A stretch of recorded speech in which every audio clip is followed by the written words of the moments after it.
Hello friends, welcome to my channel. तो मैंने last video में आपको मर्केंटिलिज्म पढ़ाया था और इस वीडियो में मैं आपको बताऊंगी कि इसकी मुख्य विशेषताएं क्या थी, इसकी कैरेक्टरिस्टिक्स क्या क्या थी। तो बिना टाइम वेस्ट किए चलिए फटाफट से वीडियो को स्टार्ट करते हैं। तो यहाँ पर लिखा हुआ है कि मेन इसके कैरेक्टरिस्टिक्स क्या क्या थी। तो यहाँ पर लिखा है वणिकवादी यूरोप के विभिन्न देशों में लगभग 200 वर्षों तक फलता फूलता रहा। मतलब ये जो मर्केंटिलिज्म था ये यूरोप में ज़्यादा फैला था।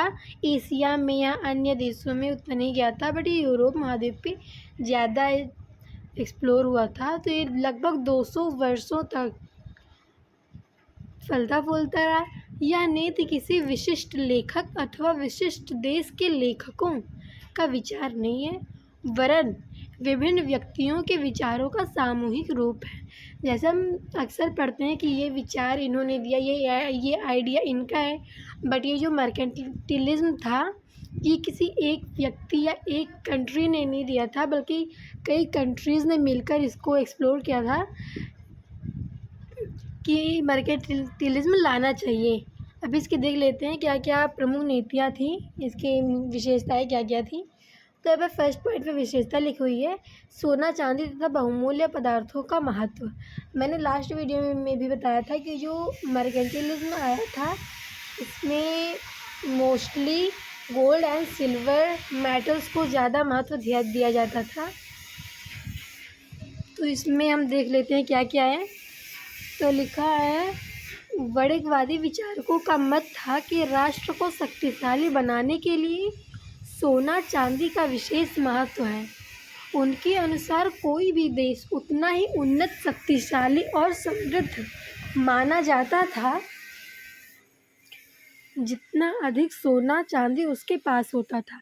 मतलब ये जो मर्केंटिलिस्ट से इनके अनुसार जिस कंट्री के पास ज़्यादा गोल्ड एंड सिल्वर होगा वो ज़्यादा रिच मानी जाएगी। ऐसा माना जाएगा कि उस कंट्री के पास ज़्यादा पैसे हैं।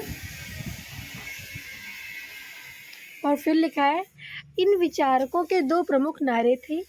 पहला था अधिक स्वर्ण अधिक संपत्ति, मतलब आपके पास जितना गोल्ड होगा उसके आपके पास उतनी ज़्यादा वेल्थ होगी। एंड सेकेंड पॉइंट था मुद्रा व्यापार एवं वाणिज्य का जीवन है। मतलब जो मनी है आपके पास, जो करेंसी है, वो आपके बिजनेस का, आपके कॉमर्शियल सिस्टम का जीवन है। मतलब आप अगर आपके पास करेंसी नहीं है तो आपका जो बिजनेस साइकिल है वो किसी काम का नहीं है। तो फिर यहाँ पर विलियम पेटी यहाँ पर अपना विचार देते हुए बोलते हैं सोना चांदी तथा जवाहरात अन्य पदार्थों की भांति ना तो नष्ट होते हैं और ना अस्थिर होते हैं। मतलब ये जो गोल्ड एंड सिल्वर होते हैं ये ख़त्म तो होते नहीं हैं और ना ही अस्थिर होते हैं। मतलब ये एक देश से दूसरे देश तक चलते रहते हैं। और फिर दूसरा देख लेते हैं यहाँ पर कि सर थॉमस मन ने यहाँ पर अपने दिया था कि जिन राष्ट्रों के पास अपनी खाने नहीं है, मतलब जिन राष्ट्रों पे जिन कंट्रीज़ में उनकी अपनी खाने नहीं हैं, एज पेट्रोलियम के खाने, कोयला की खाने नहीं है, उनको स्वर्ण तथा रजत यानी सिल्वर एंड गोल्ड प्राप्त करके धनवान बनना चाहिए। क्योंकि उनके पास खुद की खाने तो है नहीं कि वो उससे पैसे कमा लेंगे, इसलिए उनको गोल्ड एंड सिल्वर पर ज़्यादा पैसे लगाने चाहिए। और फिर दूसरा पॉइंट यहाँ पर दिया गया है कि इसकी विशेषता क्या थी, तो वो है विदेशी व्यापार यानी इंटरनेशनल ट्रेड। तो वणिकवादी विचारकों का यह विश्वास था कि स्वर्ण व रजत प्राप्त करने का एकमात्र साधन विदेशी व्यापार ही था। मतलब अगर आप इंटरनेशनल ट्रेड नहीं करोगे तो आपके पास गोल्ड एंड सिल्वर नहीं आ पाएंगे, क्योंकि आप अपने देश में ही बिजनेस करके गोल्ड एंड सिल्वर ज़्यादा इकट्ठे नहीं कर सकते। तो इस पर प्रोफेसर हैने अपना विचार देते हैं कि एक नाविक के साथ ही एक कारीगर भी होता है, क्योंकि एक सैनिक होता है, एक कुशल व्यापारी। जहाजी बेड़ा हमारी सुरक्षा के लिए बहुमूल्य वस्तु है। जहाँ भी देश सोने और चांदी की खानें नहीं पाई जाती हैं, विदेशी व्यापार के द्वारा ही बहुमूल्य पदार्थों को प्राप्त कर सकते हैं। मतलब यहाँ पर है नहीं, ये बोलना चाहते हैं कि जो नाविक हमारी चीज़ों को दूसरे देशों में लेकर जाते थे वो सिर्फ नाविक नहीं होते, वो कई रोल्स प्ले करते हैं वहाँ पर। तो इसलिए जो सोना चांदी होता है ये हमारे लिए बहुत ज़्यादा इम्पोर्टेंट हो जाता है। और फिर हैनी ने यहाँ पर बताया है कि हमारा जो व्यापार होता है, अंतर्राष्ट्रीय व्यापार होता है, उसको संतुलन में कैसे रख सकते हैं। तो यहाँ पर उन्होंने 4 पॉइंट दिए हैं। पहला है, देश के बहुमूल्य कोषों में वृद्धि की जा सकती है। मतलब आप अगर इंटरनेशनल ट्रेड के ज़रिए आप अपने देश में करेंसी की इनकम को बढ़ा सकते हैं। दूसरा दिया गया है, इस नीति से दूसरे देशों का शोषण करके उन्हें गरीब बनाया जा सकता है। बिकॉज़ अब जैसे हम देखते हैं कि हमारा देश मानता है वसुधैव कुटुंबकम, बट ये जो यूरोपीय देश थे इसमें मर्केंटिलिज्म आया था। ये लोग ऐसा नहीं मानते थे, ये लोग मानते थे कि हमारे देश को रिच बनाने के लिए वो किसी भी लेवल तक जा सकते थे। वो उनको ये परवाह नहीं थी कि सामने वाला देश अमीर है या गरीब। और फिर थर्ड पॉइंट यहाँ पर है कि देश की आर्थिक स्थिति सुदृढ़ होती है। और फोर्थ पॉइंट है, विदेशी व्यापार द्वारा प्राप्त सोना चांदी की मात्रा उस देश के व्यापार की मात्रा का मापदंड है। मतलब यहाँ पर ये बोल रहे हैं कि अगर आप जिस मात्रा में ट्रेड करेंगे दूसरे देशों के साथ, उससे ये पता चलता है कि आपके देश में कितना ज़्यादा करेंसी है, आपका देश कितना ज़्यादा पावरफुल है। और फिर थर्ड पॉइंट यहाँ पर दिया गया है इसका कैरेक्टरिस्टिक में कि जनसंख्या का आकार यानी साइज ऑफ पॉपुलेशन, आपके देश में पॉपुलेशन कितनी है। तो यहाँ पर लिखा है, वणिकवादी इस पक्ष में थे कि जनसंख्या में तीव्र गति होने से वृद्धि हो तथा जनसंख्या का आकार बड़ा हो। इस विचारधारा के 2 कारण थे। पहला, इनके द्वारा सैनिक शक्ति बढ़ती है। मतलब ये मानते थे कि अगर आपके देश में ज़्यादा जनसंख्या है, ज़्यादा पॉपुलेशन हो जाएगी, तो आपके देश में सेना ज़्यादा हो जाएगी। फिर दूसरा है, उत्पादन क्षमता को बढ़ाने में सहायता मिलती है। मतलब अगर आपके देश में ज़्यादा लोग रहेंगे तो ज़्यादा एग्रीकल्चर होगा, और एग्रीकल्चर होगा तो ज़्यादा आपके पास प्रोडक्शन होगा। और फिर लिखा है, जनसंख्या वृद्धि से श्रम सस्ता हो जाएगा, जिससे उत्पादन लागत घट जाएगी और विदेशी व्यापार को प्रोत्साहन मिलेगा। मतलब अगर आपके पास लेबर ज़्यादा हो जाती है तो आपको पैसे कम देने पड़ेंगे। अगर आप मान लीजिए आप किसी फैक्ट्री में 10 लेबर काम कर रहे हैं और आप उनको 200 रुपये दे रहे हैं, लेकिन अगर दूसरे दिन उसी फैक्ट्री में 20 लेबर्स आ गए तो आपके पास पैसे तो उतने ही हैं, तो आप सबको 100 रुपये ही देंगे, क्योंकि आपको सबको देना है, वेज तो आपको सबको देना है। अब ये लेबर्स बढ़ गए तो आपकी लागत घट गई, बट ये जो लेबर है वो बढ़ गए तो आपके जो काम है प्रोडक्शन का काम है वो जल्दी जल्दी होने लगेगा। और फिर फोर्थ पॉइंट दिया गया है कृषि यानी एग्रीकल्चर। तो कृषि को नियंत्रित करने के लिए कुछ नियम बनाए गए थे। जो वणिकवादी थे उन्होंने कुछ नियम बताए थे। पहला था, अनाज के आयात पर कड़े प्रतिबंध लगाए। मतलब हम जो इम्पोर्ट करते थे हमारे देश में कॉर्न्स, उन पर प्रतिबंध लगा दिए गए। दूसरा, बड़े बड़े बेकार पड़े भूखंडों को कृषि के योग्य बनाकर उन पर खेती की जाए, जिससे कच्चे माल व अनाज की उत्पादन क्षमता बढ़े। मतलब ये लोग ज़्यादा सोना चांदी अपने देश में लाना चाहते थे, इंपोर्ट करना चाहते थे, इसलिए इन्होंने अनाज पर प्रतिबंध लगा दी कि अगर हम दूसरे देशों से अनाज लेंगे तो हमें अपना सोना और चांदी दूसरे देशों को देना पड़ेगा। और फिर उन्होंने ज़्यादा कृषि योग्य बनाए, ज़मीनों को ज़्यादा प्रोडक्शन ज़्यादा बढ़ सके। और फिर तीसरा है, मछली उद्योग का विस्तार किया जाए, जिससे समुद्री ज्ञान बढ़ेगा और विदेशी व्यापार को प्रोत्साहन मिलेगा। यानी इन शॉर्ट इनका मेन मकसद था कि किसी तरह से वेल्थ को जनरेट करो। वेल्थ जैसे उस टाइम पर पैसे या नोट करेंसी के रूप में नहीं था, सोना और चांदी ज़्यादा था, तो इसी को जनरेट करने के लिए ज़्यादा फोकस कर रहे थे। और फिर फिफ्थ पॉइंट लिखा है कि उत्पत्ति के साधन, यानी ये क्या क्या ऐसी कौन कौन सी चीज़ें थी जिसको ये उत्पत्ति के साधन मानते थे। यानी वणिकवादी उत्पत्ति के केवल 2 साधन मानते थे, भूमि और श्रम। इनके अनुसार कि अगर आपके पास भूमि है, फील्ड है और आपके पास लेबर है, तो फिर आपको उत्पादन के लिए और किसी भी चीज़ की ज़रूरत नहीं है। तो विलियम पेटी ने इस पर अपना व्यू पॉइंट देते हुए बोला कि श्रम संपत्ति का जनक एवं सक्रिय कारण है, जबकि भूमि उसकी जननी है। आप देख लेते हैं कि वणिकवाद जो था उसके पतन के क्या कारण थे, आखिर वो ख़त्म क्यों हो गया। अगर वो इतनी अच्छा हो तो अभी तक चलाना चाहिए था, बट उसमें कुछ कमियां रही होंगी जिससे वो धीरे धीरे डिस्ट्रॉय हो गया। तो फर्स्ट पॉइंट यहाँ पर लिखा है कि इसमें कारण क्या कहते हैं, तो परिवर्तन प्रकृति का शाश्वत नियम है। ये तो आप भी जानते हैं कि जो भी चीज़ हमारे इस नेचर में है उसको चेंज होना ही है। तो प्रकृति के इस परिवर्तन के नियम को वणिकवाद भी अपवाद ना बन सका। तब 16वीं 17वीं तथा 18वीं शताब्दी के मध्य अनुकूल परिस्थितियों के कारण यह फलता फूलता रहा। यानी 16वीं 17वीं और 18वीं सेंचुरी में ये अच्छे से चलता रहा, लेकिन फिर कुछ टाइम बाद इसका जो महत्व था ये घटने लगा। और फिर इसमें इसके पतन के लिए निम्नलिखित कारक उत्तरदायी थे। यहाँ पर कुछ पॉइंट्स दिए गए हैं कि क्या क्या रीजंस थे जिसके कारण मर्केंटिलिज्म ख़त्म हो गया। तो फर्स्ट लिखा है सोने चांदी पर विशेष बल देना, बल रहेगा। तो लिखा है वणिकवादियों ने सोने चांदी पर विशेष बल दिया और इन्हें प्राप्त करना प्रत्येक देश हुआ व्यक्ति के लिए आवश्यक बताया, परंतु कालांतर में इस विचार का विरोध होने लगा।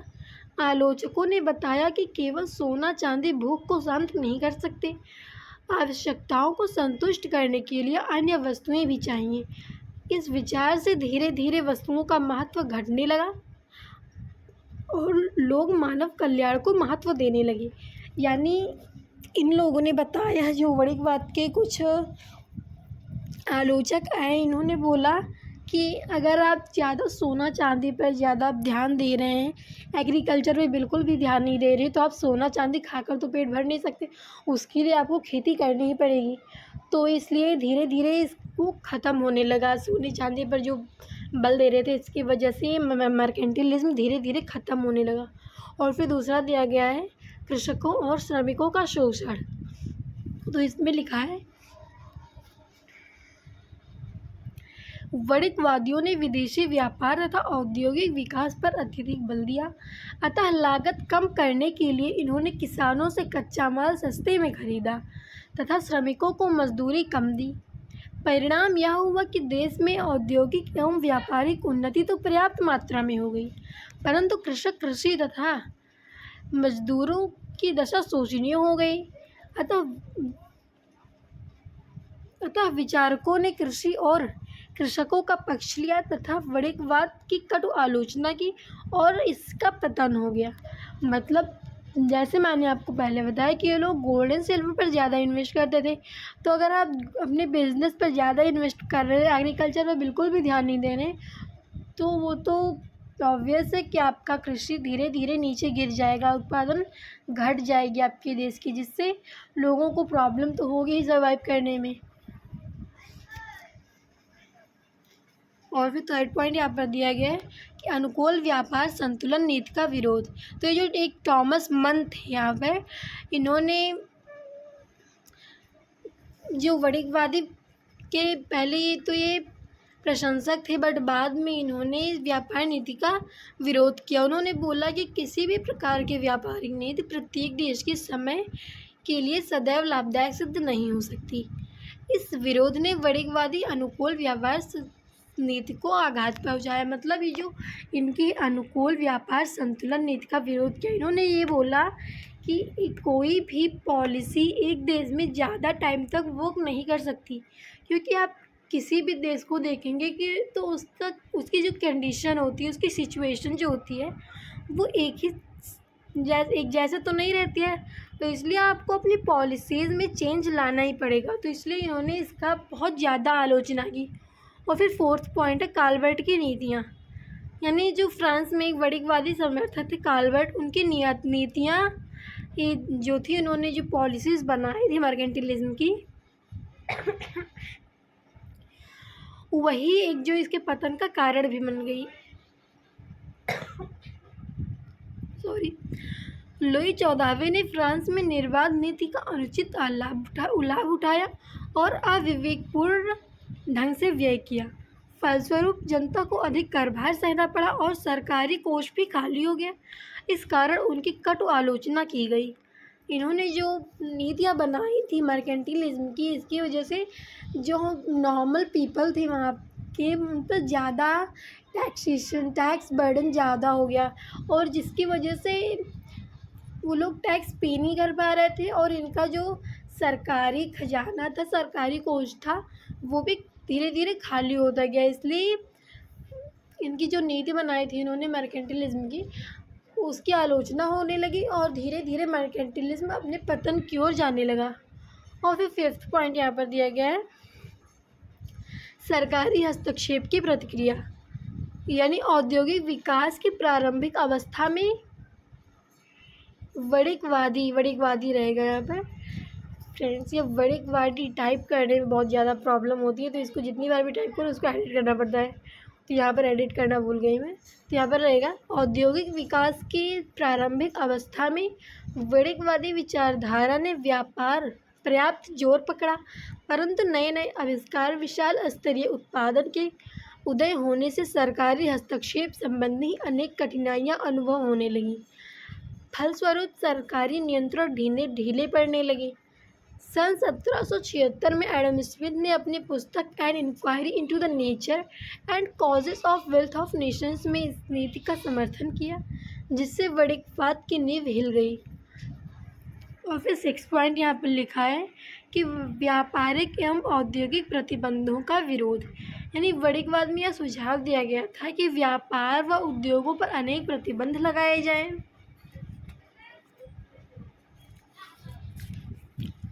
परंतु विद्वानों ने इस नीति की काफ़ी आलोचना की। परिणाम स्वरूप नियंत्रणों व प्रतिबंधों का विरोध होने लगा और वणिकवाद का पतन हो गया। यानी फिफ्थ पॉइंट पे आपको ये बोल रहा है कि जो गवर्नमेंटल इंटरफेरेंस था लोगों के बीच, वो धीरे धीरे ख़त्म होने लगा। इस नए नए इन्वेंशंस हुए, उसकी वजह से धीरे धीरे प्रॉब्लम्स आती गई और जो सरकारी इंटरफेयर था वो धीरे धीरे ख़त्म होने लगा। और फिर 1776 में एडम स्मिथ, जो हमारे इकोनॉमिक्स के फादर माने जाते हैं, इनकी बहुत फेमस बुक थी an inquiry into the nature and causes of wealth of nations, इसमें इन्होंने इसका समर्थन भी किया, जिससे इसकी नींव हिल गई। मतलब ये बहुत ज़्यादा वीक हो गया मर्केंटिलिज्म। और फिर व्यापारिक और औद्योगिक प्रतिबंधों का विरोध भी हो गया इसमें। तो ये सभी कारण थे जिसमें 18वीं शताब्दी के मध्य तक वणिकवाद का पतन हो गया। और फिर दूसरा एक आइडिया आया था, अब इसको बोल सकते हैं, आइडिया बोल सकते हैं, फिजियोक्रेसी, जिस पर मैं नेक्स्ट वीडियो बनाऊंगी। तो 18वीं शताब्दी के मध्य तक ये जो मर्केंटिलिज्म ख़त्म हो गया और फिजियोक्रेसी यानी प्रकृतिवादी का विकास होने लगा।